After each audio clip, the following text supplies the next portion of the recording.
Esses dias eu fui chamado de herege na internet. Eu vivi para eu vivi para ver esse dia. Esses dias não, foi ontem. Porque eu estava explicando a natureza de Jesus. Aí disseram que eu separei a natureza de Jesus em uma natureza humana e uma natureza divina. E é diferente eu explicar que a garrafa da água é a água. Elas têm duas naturezas separadas, né? Uma comporta a outra.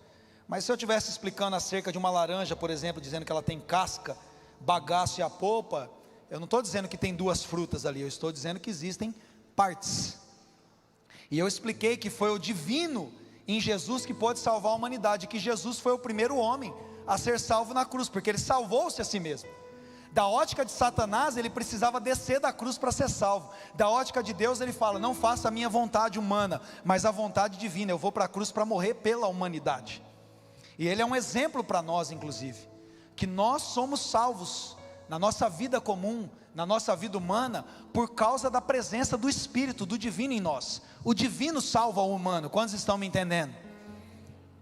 Se Jesus fosse só o filho de Maria, ele seria um carpinteiro, talvez até muito bom. José era um homem bom, mas pelo Espírito de Deus que o concebeu, e ele se tornou então 100% Deus e 100% homem. Ele é um homem Deus sentado no céu, o representante de todos nós, e que nos mostra o que a nova aliança é.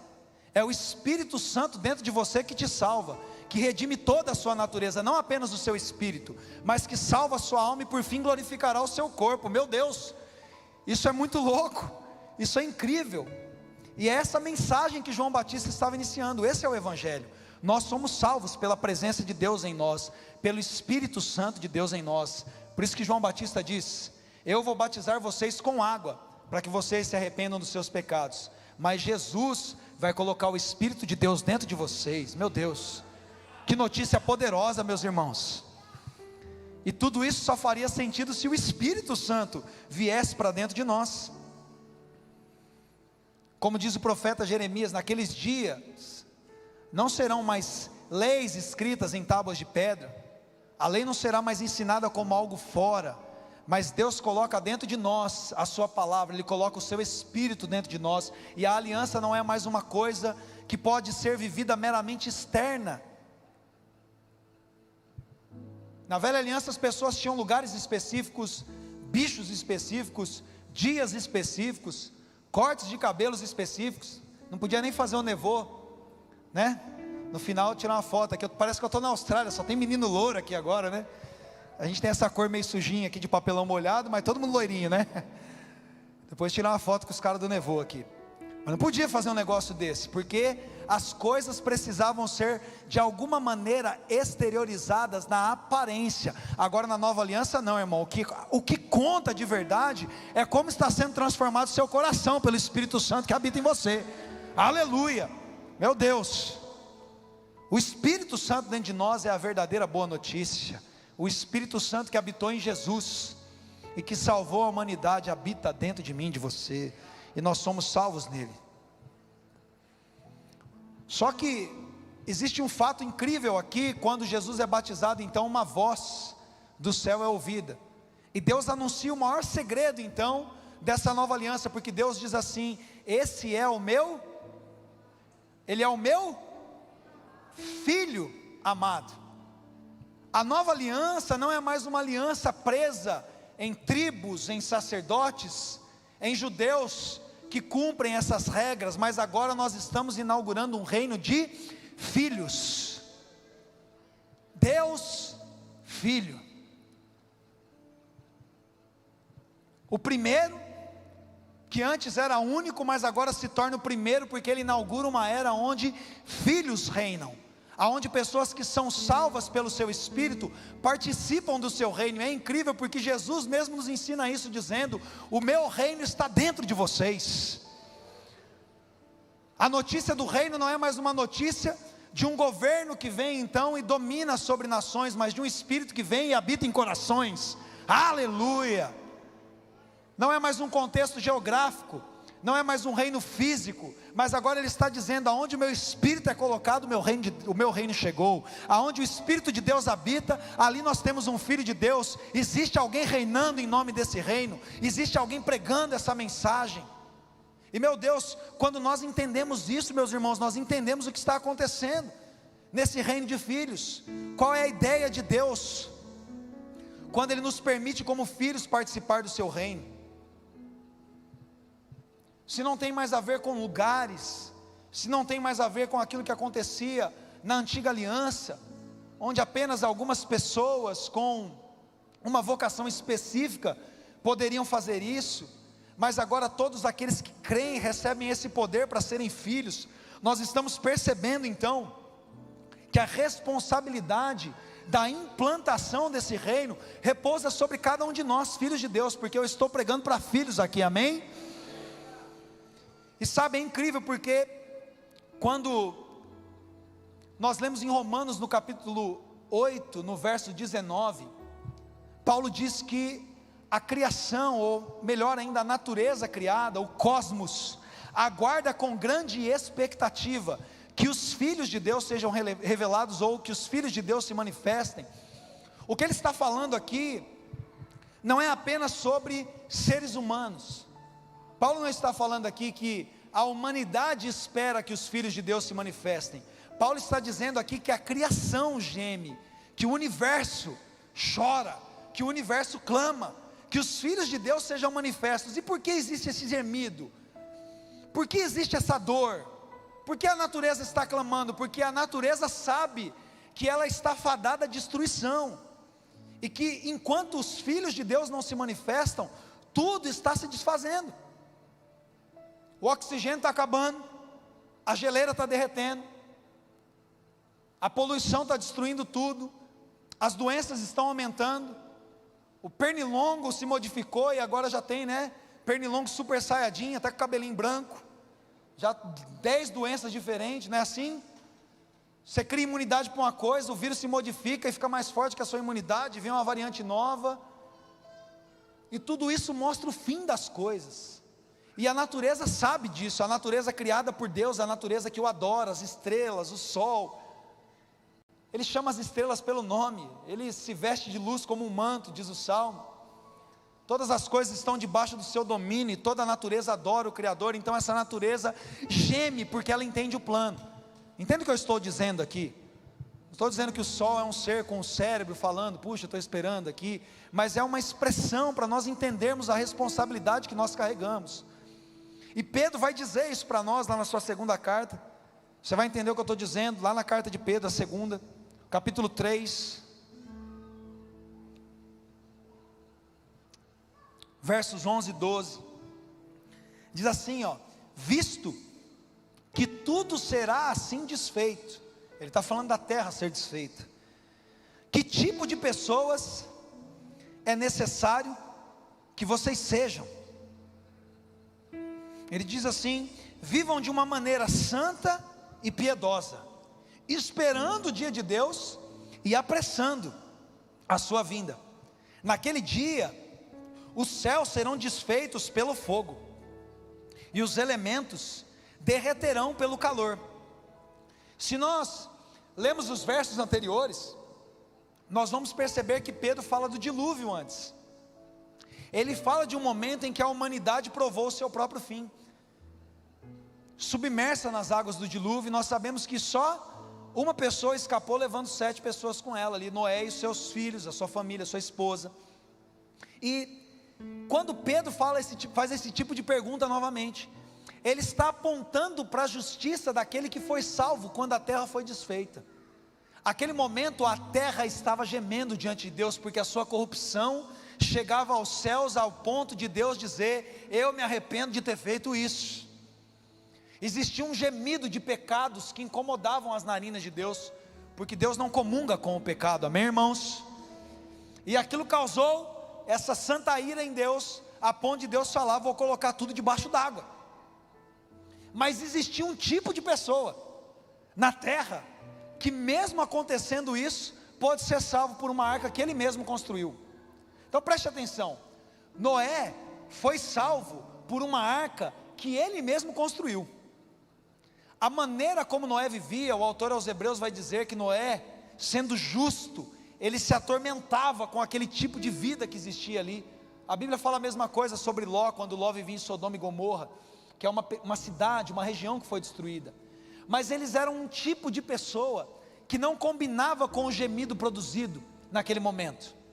E Pedro agora está dizendo mais uma vez a terra será desfeita.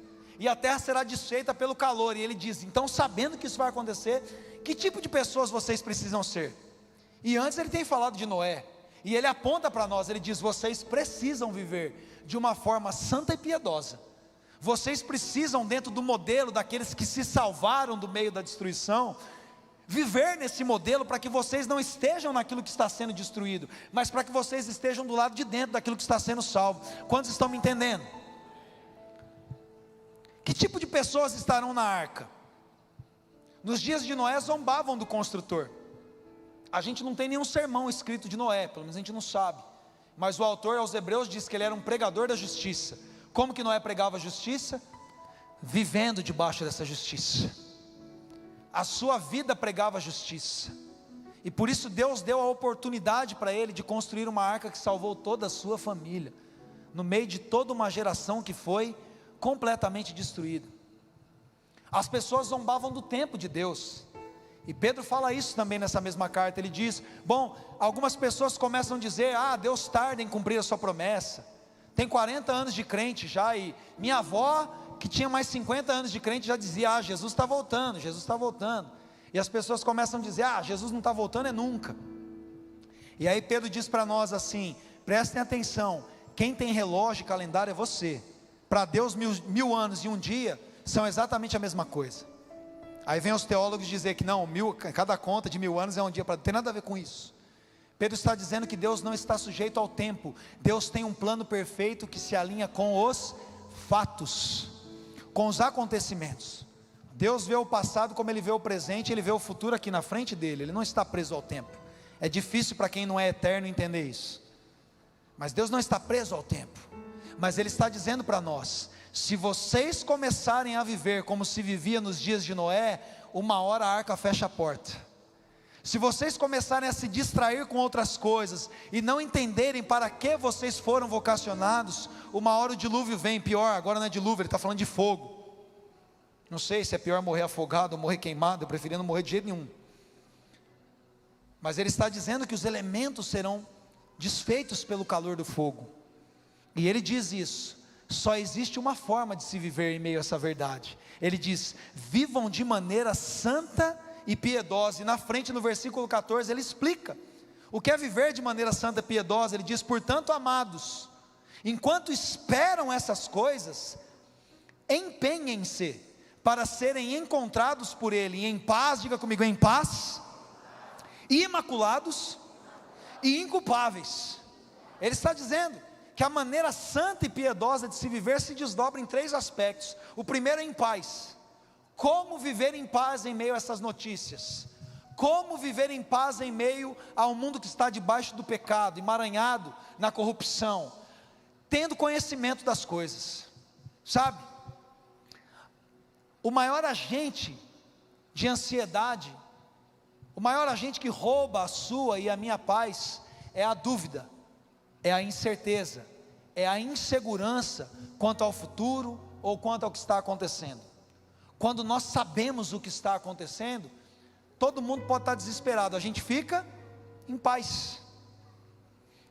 Pregar em velório é uma das coisas mais difíceis que existe, mas todas as vezes que eu vou num funeral, eu me lembro do que Paulo diz lá em 1 aos Tessalonicenses, capítulo 4, verso 13, ele diz, vocês não devem se entristecer como aqueles que são ignorantes a respeito daqueles que já partiram.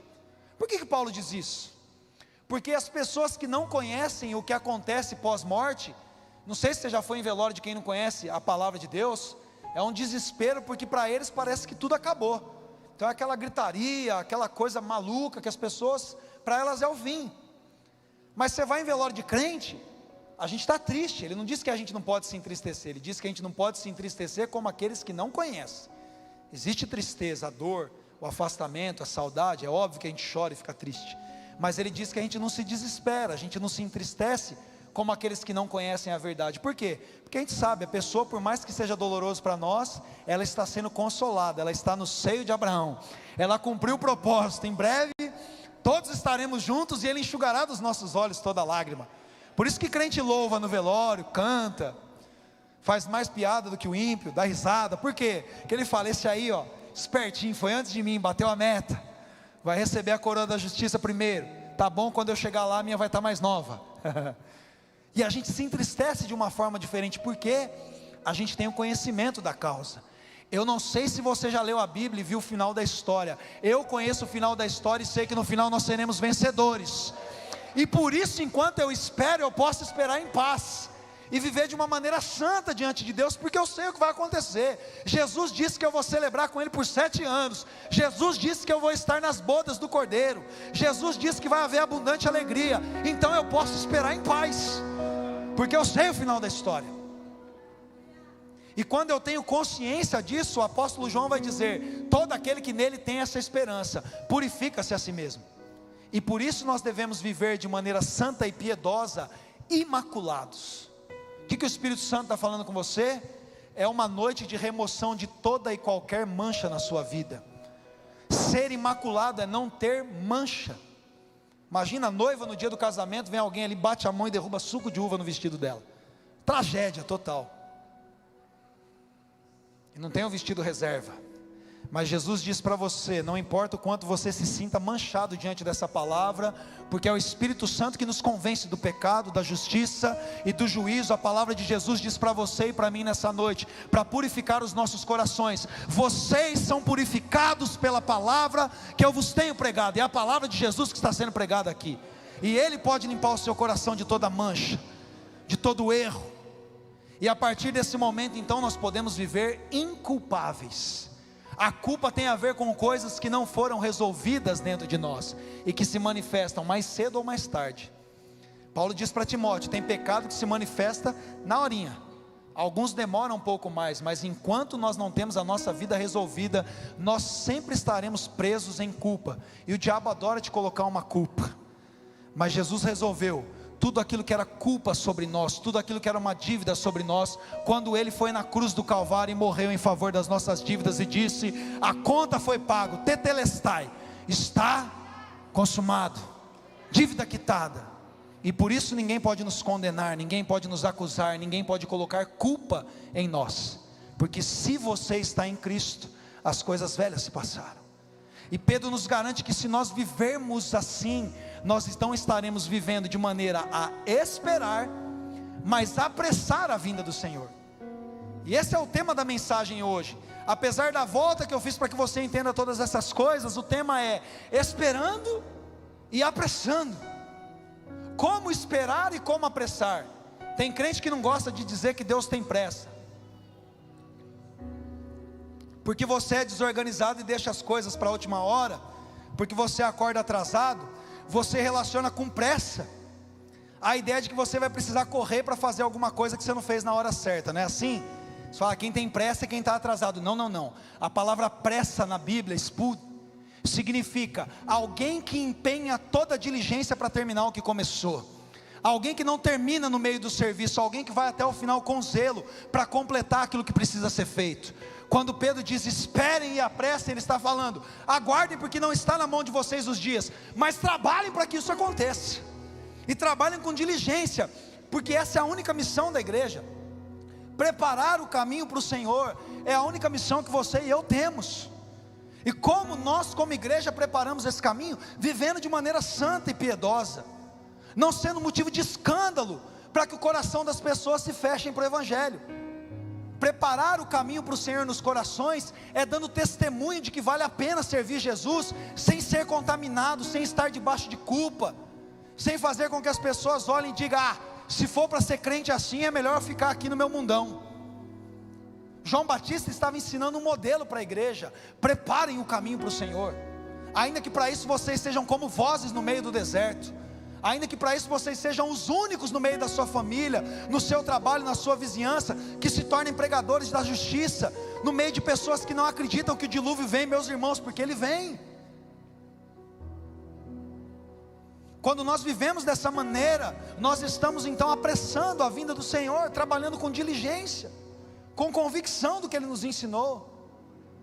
Eu tenho 2 palavras para isso. Quando eu penso em esperar, eu penso em tempo de oração, eu penso em comunhão com o Espírito Santo, Eu penso em gente que está conectada com a verdade, para guardar o seu coração da ansiedade. Essa é a maneira que nós esperamos. Nós esperamos abastecendo as nossas candeias com óleo. Ele diz que o reino do céu é comparado a 10 virgens. 5 eram as que de fato esperavam. E por que elas eram as únicas que esperavam? Porque 5 não estavam preparadas, não tinham óleo na candeia. Quando nós falamos de esperar, nós falamos crente que tem comunhão com o Espírito Santo, crente que jejua, crente que ora, crente que não guarda a Bíblia na gaveta, crente que quando acorda de manhã não consulta primeiro o Instagram, consulta o plano de leitura, crente que espera, crente que tem óleo na candeia, esperando. Só que Pedro diz esperando e apressando. E o que é apressar então, pastor? Pergunta aí, pastor, o que é apressar? Apressar é trabalhar construindo a arca, meu irmão. Noé tinha comunhão com Deus e por isso ele pôde ouvir a vontade de Deus. Mas ao ouvir a vontade de Deus, ele precisou pegar serrote, martelo, árvore no ombro e trabalhar para fazer aquilo que precisava ser feito. Nós esperamos orando, mas nós apressamos trabalhando. Ei, Deus é o Deus que trabalha por aqueles que nele esperam, porque aqueles que esperam em Deus trabalham por ele. Ei, ouça isso mais uma vez.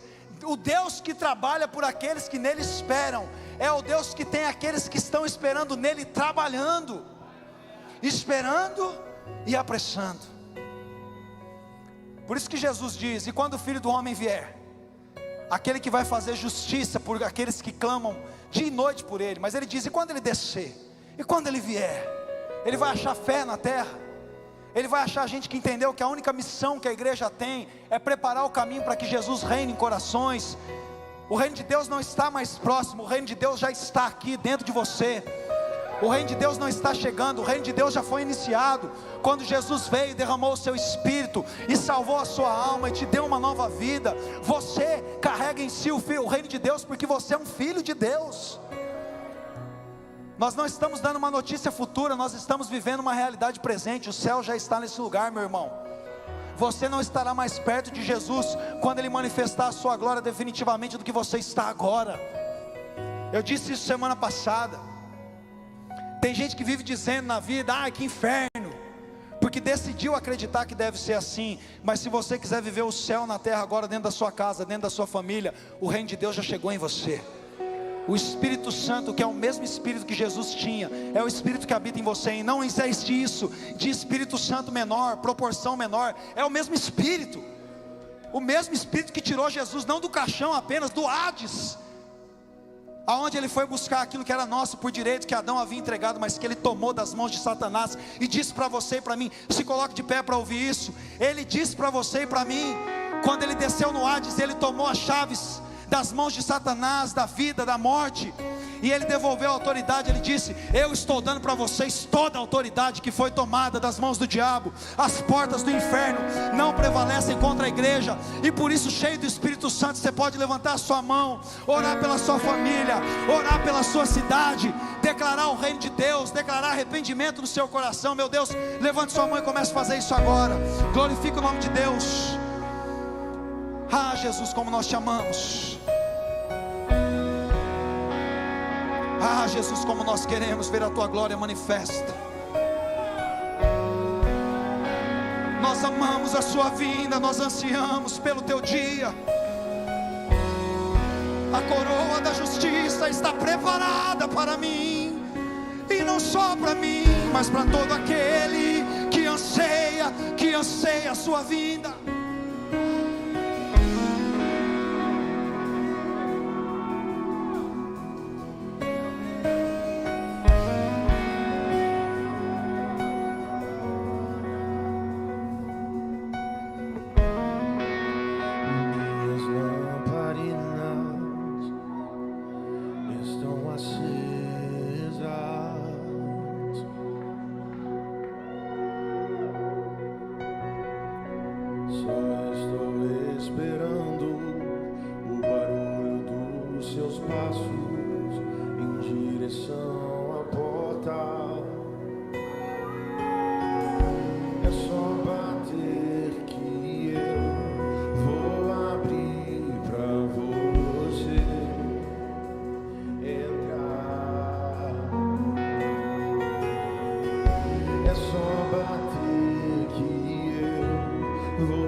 imaginava que era lindo assim, que era lindo assim, meu noivo esperar.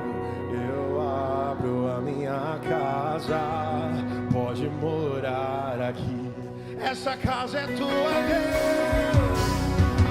Tem fogo nos olhos. Eu não imaginava que era lindo assim, que era lindo, meu noivo esperado. Eu abro a minha casa, pode morar aqui. Tem fogo nos olhos. Eu não imaginava que era lindo assim, que era lindo assim, meu noivo esperado. Eu abro a minha casa, pode morar aqui, pode morar aqui.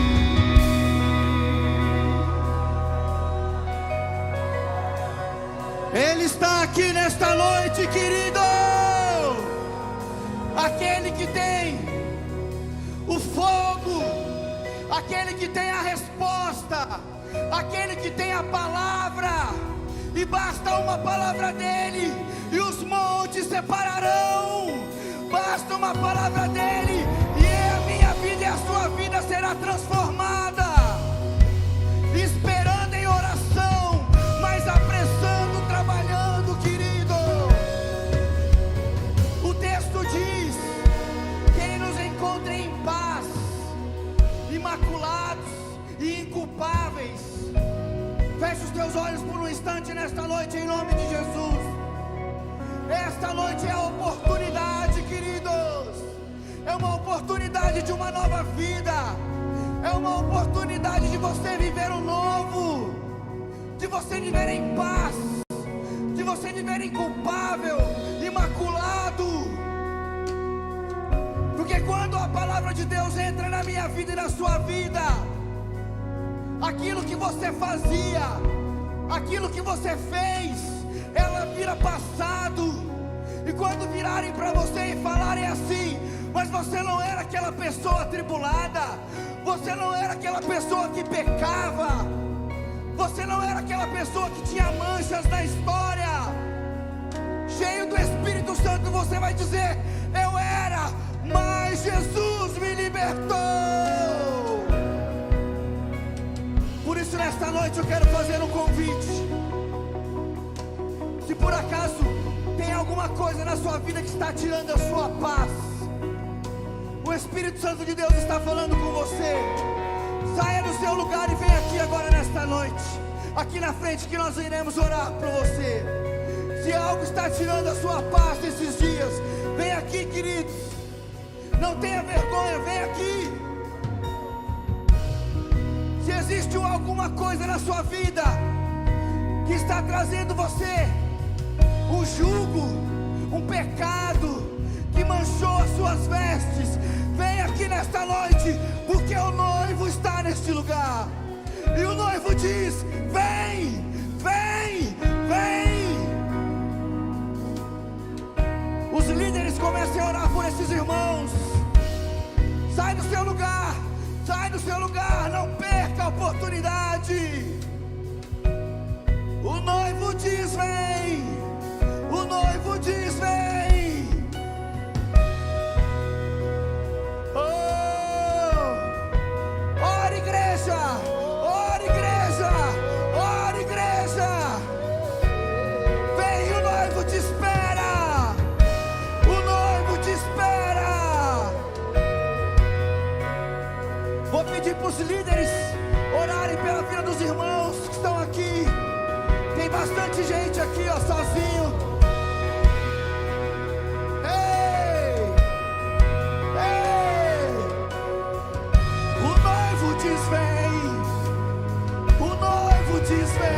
Já coloquei as minhas vestes brancas, estou só te esperando, vem.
vida.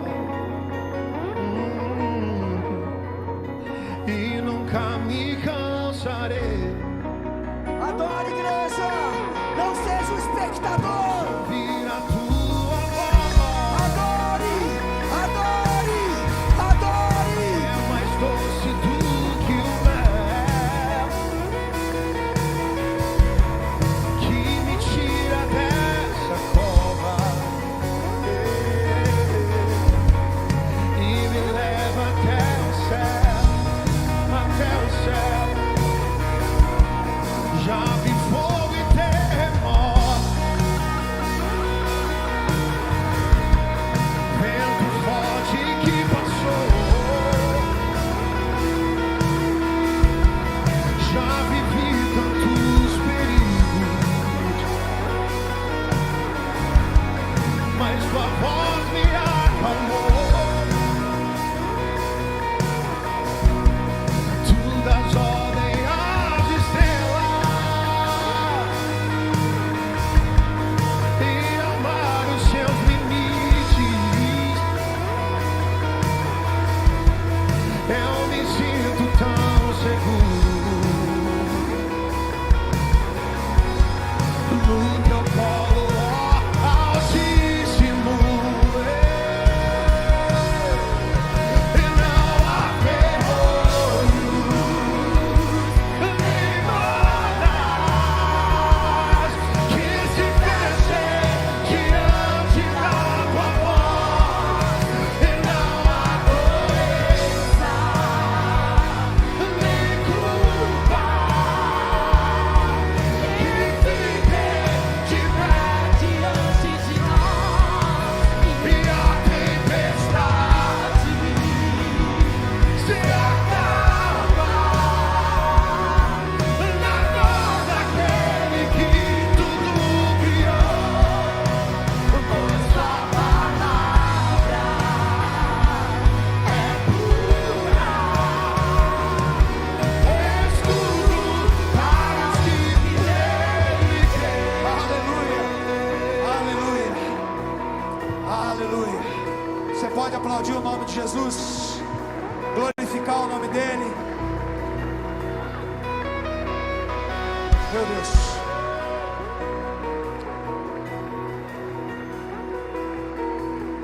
Se você não quer sair do lugar onde você entrou, você precisa permanecer com aqueles que estão no mesmo lugar. Tem muita gente querendo encontrar o homem certo, a mulher certa, mas se você quer encontrar alguém que vive em Jesus, você precisa estar habitando em Jesus. Não sei nem porque que eu estou falando isso. Tem gente que só encontra enrosco porque vive no lugar do enrosco. Se você estiver vivendo uma vida de oração na palavra, você vai encontrar alguém que está no mesmo lugar que você. Ei, presta atenção. Como é que você vai encontrar alguém em Mogi das Cruzes se você estiver procurando lá na Bahia? Como é que você vai encontrar alguém de Deus se você estiver vivendo uma vida na bagunça longe dele? Ei, e se você quer viver uma vida dentro dele, você precisa estar no lugar onde as pessoas também estão buscando, com os seus defeitos, com as suas dificuldades, a glória, a face, a palavra dele. Amanhã nós temos mais de 30 clãs, e terça-feira nós temos mais outros quase 30 clãs funcionando. Talvez você nunca esteve num culto no lar, você nunca encontrou um pedacinho da família para andar perto, para dar a mão com você, para orar por você, para cuidar de você. Não saia daqui nessa noite sem entender isso. Você precisa estar num contexto de pessoas que, tal como você e como eu, irmãos, se a gente for tirar daqui quem tem defeito, vai saindo por um. Eu sou o último, fecho a porta, apago a luz e vou embora e não volto mais. A diferença é que nós colocamos os nossos olhos em Jesus e nós acreditamos que só Ele pode transformar a nossa vida. E é por isso que a gente está de pé. Não é porque ninguém aqui é bom, não. É porque existe um que é bom e Ele habita em nós e nos dá condição para vivermos assim. Então pare de se isolar e viver num lugar onde o inimigo alcança você, e entre num grupo, viva num contexto onde existem pessoas buscando a mesma verdade, a mesma glória, a mesma face que você, e você vai ver como a sua vida vai ser diferente. Então saia daqui com essa consciência que o segundo passo depois dessa oração, o segundo passo depois dessa palavra, é você estar num contexto de cristãos que se reúnem como igreja nos seus lares e compartilham a palavra e vão saber o seu nome. Eu não sei o nome da maioria aqui pelos quais nós oramos. Eu amo vocês, mas não tem como saber o nome de 1.500 pessoas, a história de cada uma delas, cuidar de todas elas, um pastor, impossível. Mas eu tenho pessoas que te amam tanto quanto eu, nos clãs cuidando de você, sabendo o seu nome, sabendo a sua história, olhando para você e sabendo, ó, hoje fulano não está com a cara boa, alguma coisa está errada, vou orar por ele. E você precisa disso. Então, assim como você ouviu o meu sermão, ouça essa palavra, porque eu tenho certeza que muitos, como nós já temos aqui, vão dar o testemunho depois de falar: puxa, pastor, eu fui para o clã, minha vida alinhou, conheci pessoas que me fortaleceram, conheci, sei lá, meu marido no clã, conheci minha esposa no clã, conheci a minha melhor amiga no clã, ela ora por mim, eu estou de pé aqui. Ouça a voz do Espírito Santo falando com você. E se você já estiver, leve isso ainda muito mais a sério, porque aí você vai começar a ser um agente de transformação em outras vidas. Porque aquilo que Jesus faz na gente não para na gente. Jesus está transformando a sua vida. Ó, se você veio aqui na frente receber uma oração, você pode estar no seu lugar, mas a sua vida foi transformada nessa noite, eu creio nisso. E Jesus está transformando a sua vida, porque você vai sair daqui, e aonde você passar, o reino de Deus está chegando, aleluia. O reino de Deus está dentro de você, amém? Deus abençoe vocês, podem voltar para os seus lugares. Aplauda Jesus mais uma vez.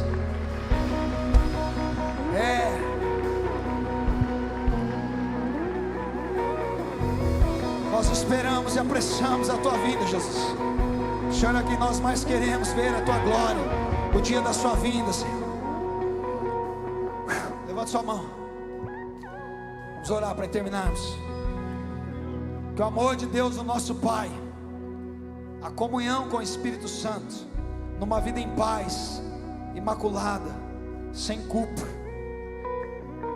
e a graça de Jesus, ao qual nós não apenas esperamos, mas trabalharemos toda a nossa vida para apressar, pregando o Evangelho e manifestando o reino de Deus, seja a nossa realidade, para a honra e glória do nome de Jesus.